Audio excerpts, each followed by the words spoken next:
वंशाला दिवा असायलाच हवा या भ्रामक समजुतीच्या बाहेर आपला समाज कधी पडणार?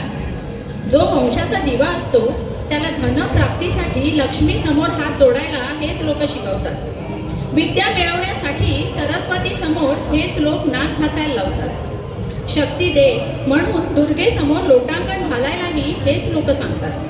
पण नेमकं त्यावेळी विसरतात ह्या तिन्ही स्त्रिया आहेत. ह्या आणि अशा अनेक रूढी परंपरांना समाजामधून नष्ट करून समाज प्रबोधन करणे हा हेतू ठेवून बहुधा या भारुडांची रचना झाली असावी.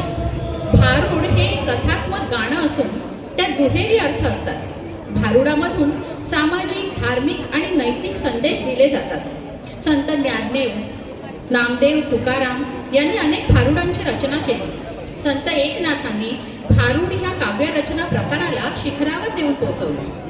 असेच एकनाथांचे सर्व परिचित असे एक भारुड विंचू चावला हो आपल्या समोर सादर करायला येत आहेत आपले नवीन कलाकार तेजस आणि राजेश आणि त्यांच्या ग्रुप बरोबर येत आहेत. टाळ्यांनी स्वागत करायचंय.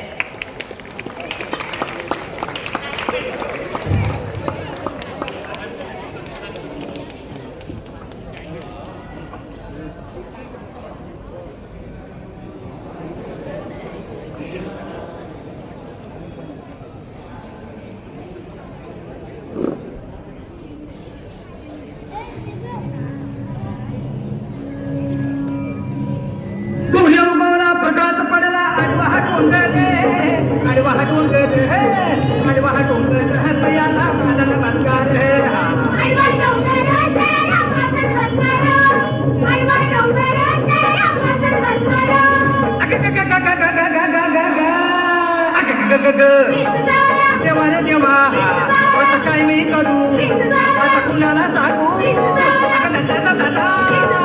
बया बया बया महाराज काय झालं काय एकाएकी काम क्रोध विंचू चावला समघाम अंगाशी आला त्याने माझा प्राण चालिला. अरे विंचू चावला महाराज, अरे विंचू चावला देवा रे देवा आता काय मी करू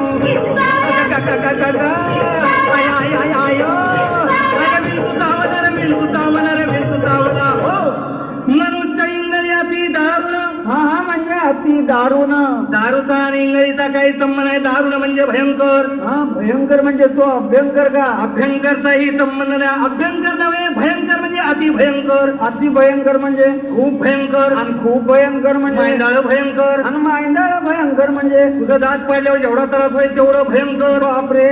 मनुष्य इंगळी अति दारुण मदनांगा मारिला तीन. म्हणजे त्या खालच्या आळीतल्या गंगीनं. हे गंगीचा इथं काय संबंध? मग त्या रंगीनं कोणाचाही संबंध आहे. तिनं म्हणजे त्या इंगळीनं. त्या इंगळीनं महाराज, इंगळी म्हणजे मोठा विंचू. मोठा विंचू अंदाजे केवढा? तुझ्या एवढा. मनुष्य इंगळी अति दारुण मदनांगा मारिला तिनं सर्वांगी वेदना जाण त्या इंगळीची. अरे विंचू चावला महाराज, अरे विंचू चावला. देवा रे देवा आता काय मी करू आता कुठं मी जाऊ आयो. अरे विंचू चावला, विंचू चावला, विंचू चावला. हो या विंचवाला उतारा गंडा डोरा दुपारची आरती पंचारती वाजंत्री तंत्री मंत्री असला उतारा चालत नाही. मग एक गरम गरम पावसेर काय दे दूध असलाही उतारा चालत नाही. या विंचवाला उतारा तमोगुण मागे सारा. तंबाखू आणि चुना खायचं माग सारा. हे तंबाखू चुन्याचं काय काम येतं? तमोगुण म्हणजे काय? तमोगुण म्हणजे गर्भाला जर छातीचा फुगा फुगला असेल तर पिन लावून थोडीशी हवा कमी करा. मी मारतो पिन. या विंचवाला उतारा तमोगुण मागे सारा. सत्वगुण लावा अंगारा विंचू इंगळी उतरे धर धरा. अरे विंचू चावला महाराज, अरे विंचू चावला. देवा रे देवा आता काय मी करू आता कुणाला सांगू आयो. अरे विंचू चावला, विंचू चावला, विंचू चावला. हो सत्य उतार्या येऊन आला का? सत्य उतार्या येऊन अवघा सारीला तमोगुण बरं झालं किंचित राहिली पुढं पुढं अजून राहिले शांत केली जनार्दने कुंडलिक वरदा श्री ज्ञानदेव पंढरीनाथ महाराज की जय.